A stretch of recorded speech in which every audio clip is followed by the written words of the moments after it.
तो इच्छा ही कारण है फंसने का है? इच्छा होती है तो ये फंस गया। इच्छा ही बंधन है। कोई आदमी मर गया, अगर उसकी कोई इच्छा नहीं है तो उसको दूसरा जन्म होगा ही नहीं। हाँ, क्यों होगा? कोई इच्छा होगी तभी तो होगा। तो मुक्त होते हो जाएगा, इच्छा नहीं होगी। इच्छा ने वासना डॉक्टर साहब एक वासना कलना અને 4 વસ્તુ હોય છે, સંવેદન, हाँ, ભાવના, वासना અને कलना। कलना उसमें संवेदन उसको बोलते हैं जब पहली बार कोई विषय का आपको अनुभव होता है इंद्रिय के सुख, तो वो संवेदन हुआ। मानो आपको पहली बार गुलाब जामुन खाने को मिल गया तो वो संवेदन। फिर उसके आपको वो भाने लगा, अच्छा लगने लगा, क्या गुलाब जामुन बहुत अच्छी चीज है। संवेदन ने भावना का रूप ले लिया। अब इतना भाने लगा कि उसके लिए आप प्रयत्नशील होके बार बार दुकान पे जाने लगे, पैसा कमा के खाने लगे, कैसे भी करके उस भावना की पूर्ति में लगने लगे, तो वो वासना हो गई। फिर इतनी दृढ़ वासना हो गई कि मरने के बाद आप किसी गुलाब जामुन की दुकान पे चूहा बन के चले गए, अथवा उसकी दुकान मालिक के घर पे जन्म ले लिया। डॉक्टर तो यही सिद्धांत काम कर रहा होगा अभी अपने साथ। तो ये कलना हो गई। तो ये सब डिग्री के भेद है जी। संवेदन के लेवल पर आप उसको आराम से काट सकते हैं। हाँ। जैसे नया बोया हुआ पौधा हाँ। उखेड़ कर रखा, संवेदन से भावना बन गई, बाद में भी अभी आपके पास चांस है कि विवेक से हटा। वासना हो गई तो समझो वो और गहरे, जैसे बीड़ी पीने वाला बीड़ी नहीं छोड़ सकता, ऐसे तेज हो जाएगी। वो कलना हो गई तो आपको दूसरा जन्म में ले ही जाएगी। फिर आप उसको तोड़ नहीं सकते, इतनी मजबूत हो जाती है तो घसीट के ले जाते। डॉक्टर ऐसे ही सारा दृश्यमान जगत में एक इससे जुड़े पहले कलना ये वो हुआ थोड़ा सा शरीर से अहम बुद्धि, इसका अहम कर दिया और बाहर निकले, इससे इंद्रियों से भोग भोगने लग गए, इसके बाद सारा जाल बना दिया आपने। कलना है इसलिए पूरा दूसरा जन्म होता है। हाँ। तो जन्म क्यों होगा? जिसको कुछ भी नहीं है करना लेना देना, उसका जीव जाएगा क्यों? तो वही का वही पूरे सर्व व्यापक है। माधवदत्त की पुस्तक में एक बार ऐसा आता है, उनको किसी बुढ़िया ने पूछा कि जीव का जन्म मरण क्यों होता है, भगवान क्यों उनको जन्म मरण में डालते हैं? भगवान तो चाहते हैं कि सब मुक्त हो जाए, तो जीव को जन्म मरण में क्यों डालते हैं? समझे? भगवान આવો ડખો શા માટે કરો? ગુજરાતી માધવદત્તે પૂછ્યું કે તમને છીકણીનું વ્યસન છે? છીકણીની ડબ્બી મને આપી દો. આપી દીધું. પછી કે હવે તમારું વ્યસન છૂટી જશે?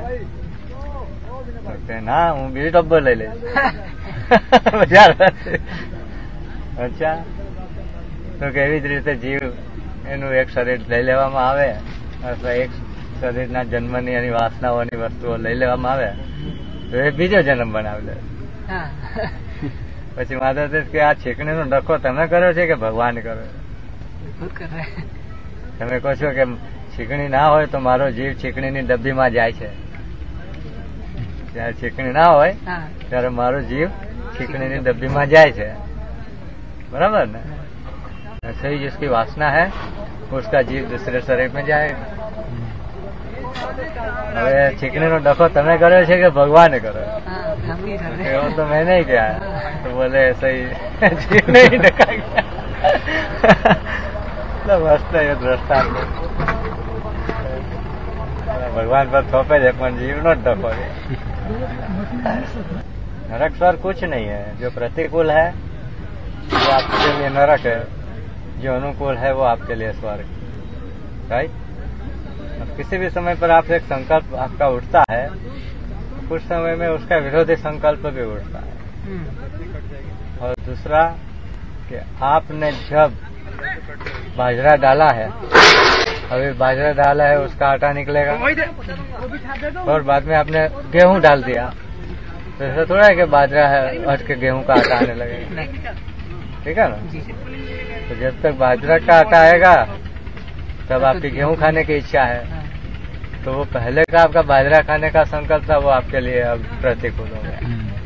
और जब गेहूं का आटा आएगा तब तक में आपका ज्वार का संकल्प हो गया। तो जुआर है। आपने ज्वार डाल दिया। मतलब अपनी वासना ही चलाती रहती है। पेंडिंग में पड़े आपकी ही वासना है आपके लिए संकल्प विकल्प प्रतिकूल अनुकूल, और आप परेशान होते हैं।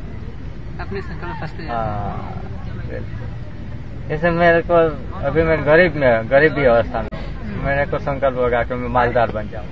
ये संकल्प जो तो तो पूरा गरीबी का पीरियड मेरा पूरा हो जाएगा, तब मैं मालदार बन जाऊंगा। तब तक में मुझे संकल्प हो जाएगा कि ये इनकम टैक्स की झंझट है, ये फलाना है, ये वो है। अथवा मैंने सत्संग सुन लिया कि ये तो सब बंधन है, गरीब हो जाओ तो अच्छा है। तो फिर आप मालदार के घर में जगह मिलने के बाद भी परेशानी रहेंगे। इसका मतलब कोई दूसरा कोई इस करने वाला दृष्टि से सारे लोग अपने ही संकल्पों से फंसे हुए हैं। अब ज्ञान होता है तो क्या होता है कि उनकी सारी वासनाएं नष्ट हो गई। हाँ, संकल्प उठने हैं। अब उनका पेंडिंग कुछ भी नहीं है, जैसे ही संकल्प उठा पूरा हो गया। हाँ। मतलब ज्ञानी को भी संकल्प तो उठते हैं। संकल्प मतलब लोक व्यवहार कल्याण के लिए, इनका हित हो, इनका मंगल हो, इस टाइप का, समझे ना। जितने आप सत्य संकल्प है उतने ही ज्ञानी सत्य संकल्प है, लेकिन आपके संकल्प पेंडिंग में है। पेंडिंग में उनके जड़ीभूत हो गए, जबकि उनके पेंडिंग संकल्प कोई नहीं है, सब पूरे हो गए। इसलिए तुरंत उसका फल उनको मिलता है, देखने में आ जाता है। तो लोग बोलते हैं कि चमत्कार हो गया। समझे ना। इस बात से सिद्ध होता है कि कोई भगवान तो कोई कहीं नहीं, वही अंतर्ग्रह में जो बैठा हुआ वही भगवान दृश्य में कहीं भी आएगा तो दृश्य में आया हुआ भगवान नाश हो जाएगा। जी भगवान, क्योंकि दृश्य कभी भी सतत नहीं रहता। जागृत का दृश्य स्वप्न में बदल जाता है, स्वप्न का दृश्य सुषुप्ति में बदल जाता है। तो दृश्य में आया हुआ भगवान भी बदल जाएगा। भगवान अगर है तो दृष्टा के रूप में ही वो टिक सकता है। हाँ। टिकाऊ भगवान है, सदा रहने वाला। तो दृष्टा के रूप में ही आपके अंदर है, जो जागृत स्वप्न सुषुप्ति तीनों के दृश्यों को सतत देख रहा है, जो कभी जाता ही नहीं है। जागृत का देखने वाला स्वप्न में चला जाता है, स्वप्न में भागदौड़ करने वाला जागृत में चला जाता है। ये दोनों सुषुप्ति में चले जाते हैं, लेकिन सभी की लिंक कैसे बनती है? तो एक सत्ता है ना जो तीनों का अनुभव लेते हैं, वही भगवान हो सकता है, दूसरा हो ही नहीं सकता। पुरुषार्थी मेहनत। हाँ, तो साक्षी से अलग होकर कोई भगवान टिक ही नहीं सकता। ये वेदांत की दृष्टि। अभी डॉक्टर साहब अपन सब साधक के सेवा करते आते हैं, तो अपन किस कोटि में आते हैं? साधक में आते हैं, जिज्ञासु में आते हैं? जिज्ञासु तो हम है ही है, बिल्कुल। तो अपना क्या कर्तव्य होना चाहिए? अपना कर्तव्य वही होना चाहिए जो हमारे लिए गुरु का आदेश है। गुरु के सिद्धांत के अनुसार अपना जीवन ढाल देना चाहिए, जैसा गुरु चाहे। हाँ, ये चीज गुरु जी पसंद नहीं करते हैं तो नहीं लेना चाहिए। जैसे बापू बैठे हैं और आप कुछ नहीं कर सकते हैं, ऐसे ही बापू नहीं है तब भी आपको उससे अवॉइड करना चाहिए। मतलब ऐसा माने कि बापू हमारे अनुसार ही है। हाँ बिल्कुल, बापू अगर सर्वव्यापक ब्रह्म है तो आपका अंदर जो साक्षी है वही है, वहाँ वो है ही है। दूसरा कोई नहीं। संभव है कि आपके बारे में कुछ चीज आप नहीं जानते हैं, लेकिन साक्षी को तो सब पता है। हाँ। इस दृष्टिकोण से आप गुरु को देखेंगे तो आप स्वाभाविक ही उनके सिद्धांत में रहेंगे। गुरु जी पसंद करते हैं कि हमें योग वशिष्ठ पढ़ना चाहिए, न्यूज़पेपर नहीं पढ़ना चाहिए, तो हमें ये समझ लेना चाहिए न्यूज़पेपर से जगत का अज्ञान ही अंदर जाएगा। योग वशिष्ठ पढ़ेंगे तो आत्मज्ञान के संस्कार जाएंगे। ऐसे जितना आप इस मौके का लाभ उठाएंगे उतना आपको लाभ होगा। तो ये पीरियड चला जाएगा, पूरा हो गया। अभी बापू जी का जलता हुआ दिया आपके सामने है, आपके पास चांस है कि आप अपनी ज्योत जला लो। बापू ने अपने को समेट लिया, और बापू कहीं जंगल में गायब हो गए, फिर आपके लिए ये मौका रहेगा ही नहीं। फिर आप कितना भी घी डालते रहो, कितने भी बाट डालते रहो, लेकिन अब कांटेक्ट करने वाली जरूरत आपके पास नहीं है। अभी आप अपनी योग्यता बढ़ा लो तो यूं कभी भी आपकी जरूरत चल सकती है, एनी मिनट। नहीं डॉक्टर साहब, जब ऐसे की बातें सुनते तब ऐसा लगता है ऐसा करना चाहिए, ऐसा करना चाहिए, लेकिन समझो ये बात थोड़ा इधर उधर घूम जाए तो फिर वो बात भूल जाते, ऐसा क्यों होता है? तो आपने इस पे महत्व बुद्धि नहीं दिया ना, इस वस्तु की महत्व बुद्धि नहीं है ना, आपने इतनी दृढ़ता से देखा नहीं है ना कि कितने भयंकर कष्टों को सह सह के हम आए हैं। श्रीमद राजचंद्र जब 12 साल के थे तब उनको पूर्व के 900 जन्मों का ज्ञान हो गया। 900। एक बार वो खेलते थे और कोई प्रतिष्ठित नगर के सेठ को ननामी में बांध के लोग ले जाते थे, तो वो देखते रह गए और अपने पिता को पूछा कि इस अच्छे आदमी को क्यों बांध दिया, तो बहुत भला आदमी है। और उसके बाप को क्या बताया कि ये क्या समझेगा मरण क्या है, बोले वो ऐसे ही कर रहे हैं, कुछ नहीं है, ऐसा करके बात टाल दिया। तो राजचंद्र ऊंचे पेड़ पे चढ़ गए तो देखने लगे कि क्या कर रहे हैं, तो ले गए स्मशान तक, फिर वहां से ऊपर जला दिया। तो इनके अंदर विचार है कि ऐसे अच्छे आदमी को क्यों जला दिया। मृत्यु क्या है वो अभी उनके दिमाग में कंसेप्ट ही नहीं था, और वो सोचते सोचते उनको अपने पूर्व के 900 मौत दिखे। कभी मैं कीड़ा बना था और मेरे ऊपर हाथी का पैर पड़ गया, तब मुझे ऐसी पीड़ा हो गई थी। कभी मैं जंगल में सांप बन गया था और जंगल में आग लग गई, पेड़ जल गया, तब मुझे ऐसी पीड़ा हो गई थी। ऐसे 900 जन्मों का उनको। फिर उनकी ऐसी दशा हो गई कि क्या करूं कि मैं अभिषेक छूटूं, कैसे भी करके मैं इस बहुबंधन से कैसे मुक्त हूं, ऐसा दृढ़ उनको। तो हमने खाली सुन रखा है ना 84 लाख योनियां है, जन्म मरण का दुख है, लेकिन हमने प्रैक्टिकली उसके बारे में थोड़े ही अनुभव किया। मछली को जब वो उठा लेता है पानी में से, फिर उसके जीभ में कैसे वो चुभता होगा, वो तड़फड़ाती है, कैसे उसको बाहर रख देता। इतनी सारी संभावनाएं हमारी मौजूद है अगर हमने ज्ञान नहीं पाया, सारी पॉसिबिलिटीज है। हाँ, तो वर्तमान दशा की तुच्छता का भान हमें सतत बना रहे हैं, और जिस दशा में हमें पहुंचना है उसकी महिमा का भान बना रहे हैं। तो आपके हृदय में तीव्र जिज्ञासा का उदय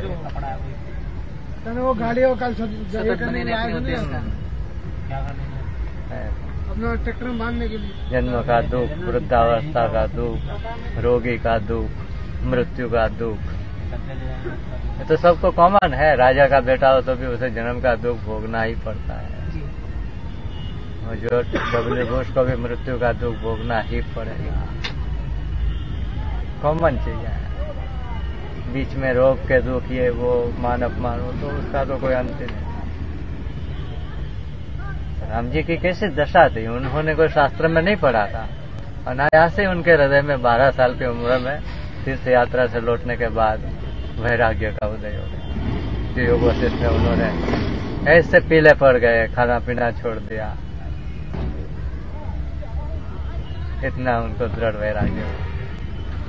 फिर जब उनको लेने विश्वामित्र आए तो राम दशरथ ने बताया कि वो क्या राक्षसों से रक्षा करेंगे, वो खुद ही अपनी रक्षा करने में समर्थ। ये सुन के वशिष्ठ आदि ने बोला कि तब तो उनको आप अवश्य ले आए। वशिष्ठ जी उनको बोध करेंगे और उनको जगा देंगे। एक पॉइंट पे अपने वैराग्य की बात बताने के बाद राम जी बोले हैं, या तो मुझे इस बंधन से मुक्त करने का कोई उपाय बताओ, नहीं तो मैं भोजन छोड़ के शरीर छोड़ देता। यहाँ तक की उनकी इसमें डॉक्टर साहब पूर्व जन्म के संस्कार भी काम करते हैं।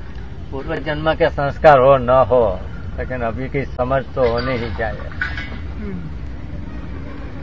अभी आप में विवेक होना चाहिए। पूर्व जन्म के संस्कार होंगे तब मेरे को जगेगा। फिर तो हो गया। उसको लेके बैठे। अभी आपके पास समझ है, अभी आप सोच सकते हैं कि ये अज्ञान का मार्ग है, ये ज्ञान का मार्ग है। यहाँ 84 लाख योनियों में जन्मना मरना है और यहाँ मुक्ति है। यहाँ सुख दुख के तपर है, यहाँ निरतिशय आनंद है, जिससे आगे ब्रह्मा जी का भी आनंद है। दोनों साइड को आप अब भी तुलना करो और आपके पास मौका है। ऐसा भी नहीं है कि आपको राम जी के नहीं कोने में बैठा रहना पड़ेगा, ऐसा बुद्ध के नहीं भटकना पड़ेगा 8-10 साल तक। बुद्ध में वैराग्य था लेकिन उनको मार्गदर्शन नहीं था, बहुत भटकना पड़ा। समझो ना, खाली विवेक से आपको देखना है।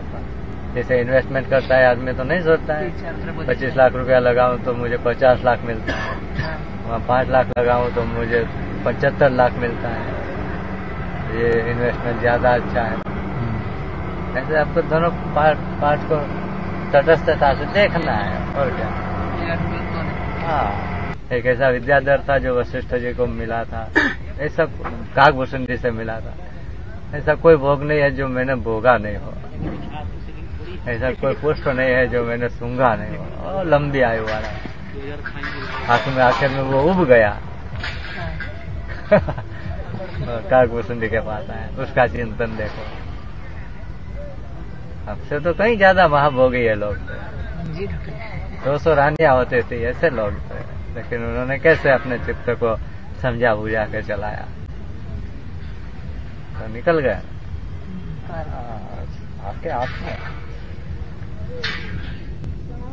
हम लोग क्या करते हैं कि विपरीत आदत डालने की ओर ध्यान नहीं देते और अनावश्यक आदत को पोषण मिलता रहता है, वो पुष्ट होती जाती है। हमेशा मानते हैं कि अपने आप मिल जाएगी, अपने आप नहीं मिल सकती। या तो भगवान दया करेगा, ऐसा मानते हैं। कोई भगवान नहीं, खुद पुरुषार्थ तो ना। जिन लोगों का पतन हुआ है उनमें मैंने ये मार्क करके देखा है कि वो लोग ऐसी भ्रांति से पीड़ित थे कि सब गुरुजी कर देंगे, अपने तो सेवा करते जाओ, बस ये दमादम। गुरुजी के सिद्धांत के विरुद्ध है या नहीं है वो भी नहीं देखते थे। कुछ भी न्यूज़पेपर मिल गया पढ़ने लगे, कोई भी वीडियो न्यूज के नशा बहाने और कुछ भी देखने लग गए, मन में आया वो खाने लग गए।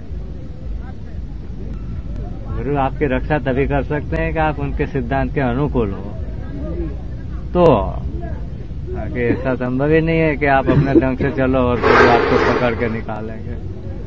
तो गुरु गधे को, कुत्ते को, सबको मुक्त कर देते हैं। वो तो नहीं चाहते कि ये पशु दुखी हो। गधे को पकड़ के मुक्त कर देते हैं, कुत्ते को मुक्त कर देते हैं।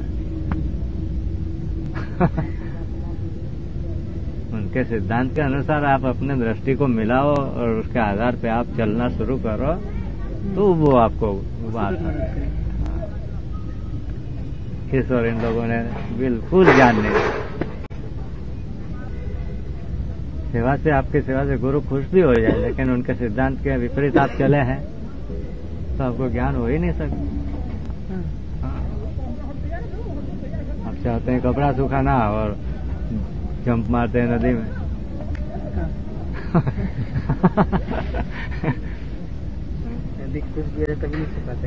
सूर्य नारायण कपड़े सुखा देंगे, लेकिन तुम नदी में नहीं बाहर खड़े रहोगे तो सुखा देंगे।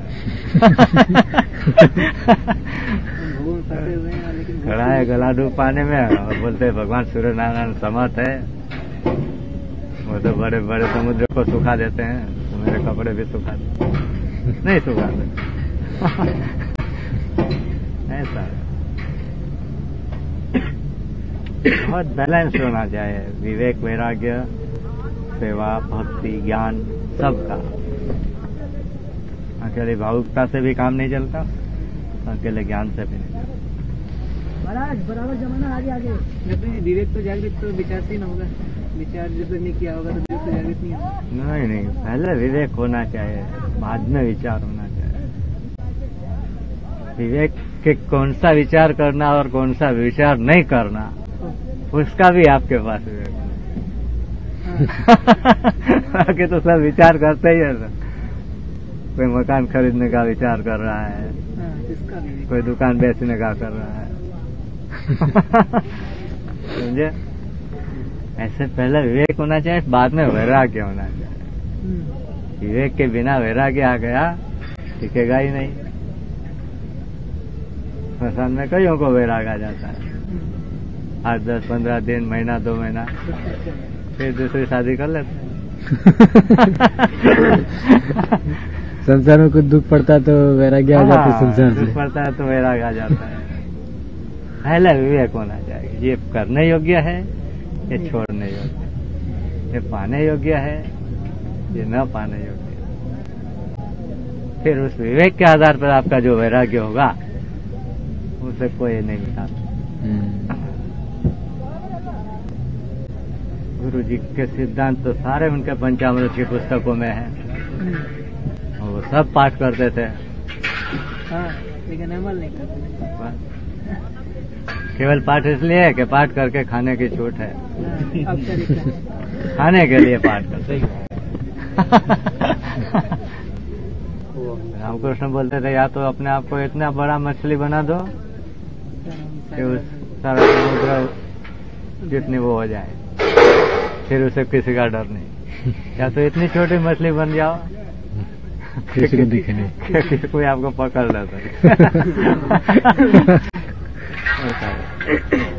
उनमें विवेकानंद बड़ी मछली, मतलब अन्वय मार्ग से थे, नाग महाशय व्यतिरेक मार्ग। दोनों सूक्ष्म से सूक्ष्म आप बन जाएंगे तो बड़े में बड़े आप बन जाएंगे। आकाश सूक्ष्म से सूक्ष्म है तो बड़े में बड़ा भी है। व्यतिरेक में कोई भी रिस्क नहीं है, आप एकदम निश्चिंता से चले।